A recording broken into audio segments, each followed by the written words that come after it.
সোনার দোকানে চুরির ঘটনায় গ্রেপ্তার এক অভিযুক্ত সুশান্ত দাসকে হাওড়ার শ্যামপুর এলাকা থেকে গ্রেপ্তার করল শ্রীরামপুর থানার পুলিশ।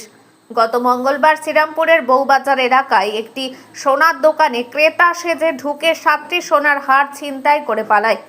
যে ঘটনার সিসিটিভি ফুটেজ ভাইরাল হয়, সেই ঘটনায় পুলিশ বৃহস্পতিবার রাতে হাওড়া থেকে গ্রেপ্তার করে অভিযুক্তকে। ধৃতর থেকে একটি সোনার চেন এবং কয়েক হাজার নগদ টাকা উদ্ধার করেছে পুলিশ। ধৃত সুশান্ত দাসকে শুক্রবার শ্রীরামপুর আদালতে পেশ করা হয়েছে। একই সাথে এই ঘটনায় আরও কারা যুক্ত রয়েছে তার তদন্ত শুরু করেছে পুলিশ। চিন্তাই করতে পারিনি যে এইভাবে চুরি হবে আমাদের এই এলাকার মধ্যে। তা হঠাৎ আসেন, এসে চেন দেখাতে বলেন। এবার আমার দোকানে যে ম্যাডাম যে আছেন উনি চেন দেখান, আমিও পাশে থাকি, আমার সাথে কথা বলে যে চেন দেখাতে। আমি ওনাকে বলি যে চেনটা দেখাও। আমি জাস্ট পাশে একটা লকারে আর একটা মাল বার করছিলাম, আর 9টি চেন একবারে ছিনে নিয়ে চলে যায়। আনুমানিক মূল্য হবে 8 লক্ষ টাকা, 77 গ্রাম 710 মিলিগ্রাম। আর আপনার 26 তারিখও আরেকবার এসেছিলেন, এসে একটা চেন, একটা বেবি চেন কিনে নিয়ে গেছে, ক্যাশ পেমেন্ট করে দিয়ে গেছে। আর 14 তারিখে একবার এসেছিলেন, একটা রূপোর একটা থাম্ব রিং নিয়ে গেছেন। এবার ওই জায়গায় বিশ্বাসটা তৈরি করেছে, করার পরে করেছে। আমরা ধারণাই করতে পারিনি যে এইভাবে ছিনিয়ে নিয়ে চলে যাবে। আপনি জিজ্ঞেস করেছিলেন ও কোথায় থাকে? হ্যাঁ, আমি জিজ্ঞাসা করেছিলাম যে আপনি কোথায় থাকেন। তার ঠিকানা দিয়েছিলেন বাগের বাগান, চাদরা বাগের বাগান, আর সুকুমার মণ্ডল, আর ফোন নম্বরও দিয়েছিলেন। তার 4টি জিনিসই ভুয়ো।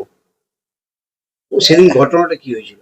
ঘটনা চেন দেখাতে বলেছিলেন, তা বলেছিলেন যে আমার ওই যে চেনটা যেটা 26 তারিখে যেটা নিয়ে গেছিলেন সেটা চেঞ্জ করবো, পাল্টাবো। তা পাল্টাবার নাম করে এসেছিলেন, এসে আমরা ফার্স্ট টাইম চেন দেখাই, দেখার পর ছিন নিয়ে চলে যায়। চিন আপনার হচ্ছে টেতেও দেখাতে ফেলতে দেয়নি, হাত থেকে ছিনিয়ে নিয়ে চলে গেছে।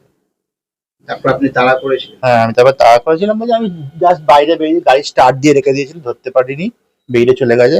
তখন আমি স্যারাপুলি থানার ফাঁড়িকে বড়বাবুকে ফোন করি 10 মিনিটের মধ্যেই, কেন সেই সময় তো হাত পা কাঁপছে, কাঁপছে কি করবো। পরে ফোন নম্বরটা বার করে তারপর ফোন করি, তারপর উনি আসেন, মেজবাবু আসেন, আরো 8-10 জন আসেন। তারপর আবার আপনার 10টা নাগাদ শ্রীরামপুর থানা থেকেও মেজবাবু এসেছিলেন, আরো 2জন এসেছিলেন, এসে সব জিজ্ঞাসাবার্তা করে গেলেন, সিসি ফুটেজ নিয়ে গেলেন, বা শ্যারাপুলি থানারও সিসি ফুটেজ নিয়ে গেছে, সব জিজ্ঞাসা করলেন। এই পর্যন্ত। পুলিশ কি বলছে? পুলিশ বলছে দেখছি আমরা। মাঝখানে এতদিন পেরিয়ে গেল, তা সত্ত্বেও অথচ মুখ দেখা যাচ্ছে, পরিচিত মুখ। বলছে আমরা চেষ্টা করছি। করতে পারলো না কি? কি বলবো, প্রশাসন যদি না এর মতন যদি না ঠিক মতো নিয়ে নেয়, তো আমাদের তো কারো কিছু করার নেই।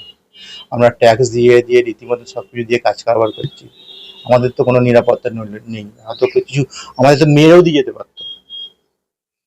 আপনার নাম? আমার নাম হচ্ছে কমল পাল।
এখন আরামবাগেই রয়েছে প্রাণ আইভিএফ ফার্টিলিটি সেন্টার, নিঃসন্তান দম্পতিদের মুখে হাসি ফোটানোর বিশ্বস্ত প্রতিষ্ঠান প্রাণ আইভিএফ ফার্টিলিটি সেন্টার দক্ষিণবঙ্গের মধ্যে সর্ববৃহৎ এবং সর্বপ্রথম এআরটি গভর্নমেন্ট রেজিস্টার প্রাপ্ত আইভিএফ সেন্টার এখন আরামবাগে। অল্প খরচে আইভিএফ পরিষেবা, বন্ধ্যাত্ব চিকিৎসার এক অভিনব অধ্যায়। প্রাণ আইভিএফ ফার্টিলিটি সেন্টার একেবারে অল্প খরচে পুরুষ ও মহিলার বন্ধ্যাত্ব পরীক্ষা, বন্ধ্যাত্ব চিকিৎসা সবকিছুই হয় আমাদের প্রতিষ্ঠানে। সুচিকিৎসার মাধ্যমে মা ও বাবা ডাক শুনতে পারবেন নিঃসন্তান দম্পতিরা।